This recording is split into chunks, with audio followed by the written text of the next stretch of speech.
Hi, and welcome back to the second season of Practical Community Risk Reduction, where we talk about issues regarding community risk reduction, how we can practically implement them into basically our daily lives as well as into our departments. This is going to be the third part of the second season, and today we're going to be talking about utilizing schools in our community risk reduction programs. Now, obviously the fire service, we've been utilizing schools and partnering with schools for decades now, trying to get that safety information out there. And today I just want to take a look at a few different things that we can do to maybe enhance what we're doing with them. Obviously, while we're out there, we need to engage with them. Many of us send out rigs, and a lot of times we don't hit every single grade. We only have the resources to be able to target, let's say, kindergarten through second grade, and then we might come back in middle school, 7th or 8th grade, and talk more about futures and careers. We really need to look at how can we target all of the groups, all of those grade ranges, K through 12 and even pre-K, as well as at the university level. And that can be kind of difficult sometimes. But first, take a look at what we're doing right now, and are we really making an impact? If we're sending crews out, are we telling them what the safety message should be that they're sharing, or is it more of just a show and tell?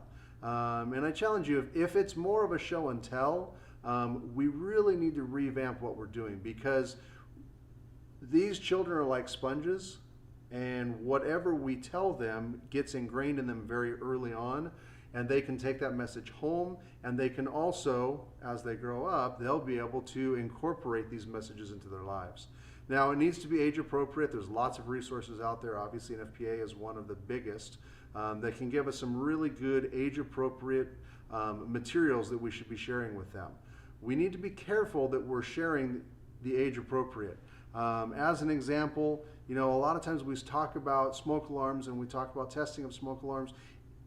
A kindergartner doesn't have the ability to install a smoke alarm or test a smoke alarm, but what they do have is they have the ability to go back and hopefully share that message with their parents. Now, they're going to need some help to do that, okay? We can utilize pamphlets, we can utilize coloring books, we can utilize flyers to be able to get that information out there. We can also utilize a virtual community risk reduction safety assessment. So as we come into Fire Prevention Week, that's going to be coming up here shortly, we have a great opportunity to be able to affect change over a large swath of our community by being involved with our schools. So I challenge you to have a meaningful homework assignment that you can talk with the school districts beforehand to be sent home, and the key here is to be done with the parent or the guardian that's in the home, okay?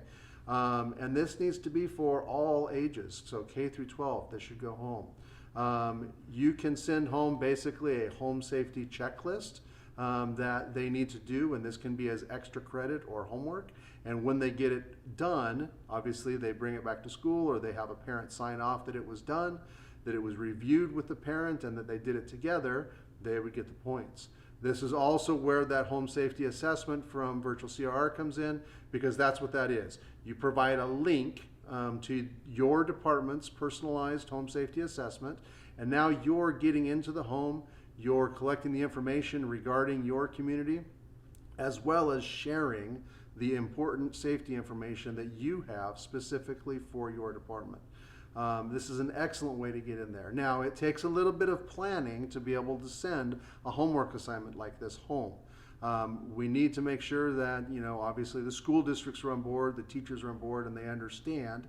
And it needs to be something that can be done fairly quickly, but at the same time is still meaningful. That's why I think a home safety assessment is a good way to do that.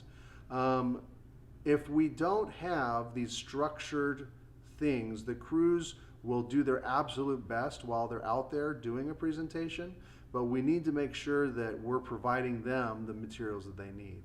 So again, schools are a great way to get our safety messages out there and to really shape the future of fire safety and community risk reduction within our communities.